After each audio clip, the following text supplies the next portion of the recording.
Hi friends, మనము ఈరోజు శివుడి గొప్పతనం, శివుడిది ఒక కథ తెలుసుకుందాము. పూర్వం మురుకండ మహర్షి, ఆయన భార్య మరుద్వతి సంతానం లేక బాధపడుతూ ఉండేవాడు. వాడు శివుడిని గురించి ఘోర తపస్సు చేస్తాడు.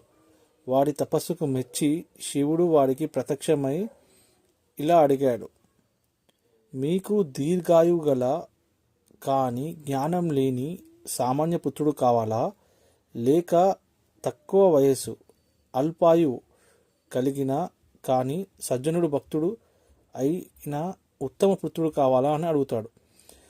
అయితే మహర్షి దంపతులు చాలా ఆలోచించి, మాకు అల్పాయువు అంటే తక్కువ వయసు కలిగిన ఉత్తమ పుత్రుడు కావాలని చెప్పి కోరుకుంటాడు అనమాట శివుణ్ణి.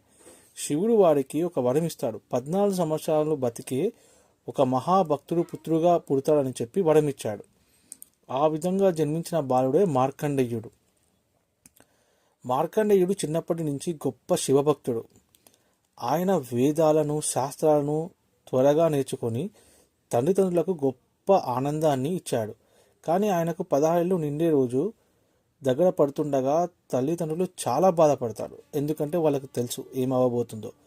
మార్కండేయుడికి వారు తమ బాధకు కారణం చెప్పగానే ఆయన భయపడకుండా తన ప్రాణదాత అయిన శివుడిని మాత్రమే నమ్మాడు. తన 16వ ఏట మార్కండేయుడు శివాలయంలో కూర్చొని మహాశివునికి అత్యంత భక్తితో పూజిస్తూ ఉంటాడు.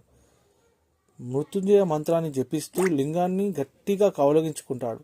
సరిగ్గా ఆ సమయానికే మార్కండేయుడి ప్రాణం తీయడానికి యమధర్మరాజు తన పాశాన్ని తీసుకొని వచ్చాడు. యముడు బాలుడిపై పాశాన్ని వేయగానే ఆ పాశం మార్కండేయుడితో పాటు శివలింగాన్ని కూడా చుట్టుకుంటుంది. తనను కౌలించుకున్న భక్తుడిపైకి యముడు పాశం వేయడం చూసి శివలింగం నుంచి భయంకరమైన రూపంతో శివుడు ఉద్భవిస్తాడు. జై హరహర శంభో శంకర. శివుడు కోపంతో ఇలా గర్జించాడు: నా భక్తుడిపై పాశం వేయడానికి నీకెంత ధైర్యం? ఇక్కడితో నీ అధికారం ముగిసింది. శివుడు తన కాలుతో యముడిని తన్ని మరణాన్ని కూడా జయించి మార్కండేయుడికి చిరంజీవత్వాన్ని అంటే శాశ్వతమైన జీవితాన్ని ప్రసాదించాడు. అప్పటి నుంచి మార్కండేయుడు మృత్యుంజయుడు అయ్యాడు. మరణాన్ని జయించిన వాడుగా కీర్తించబడ్డాడు. ఈ కథలో మనకి తెలియాల్సింది ఏంటంటే, శివుడి శక్తి ముందు ఏదైనా నిలవదు.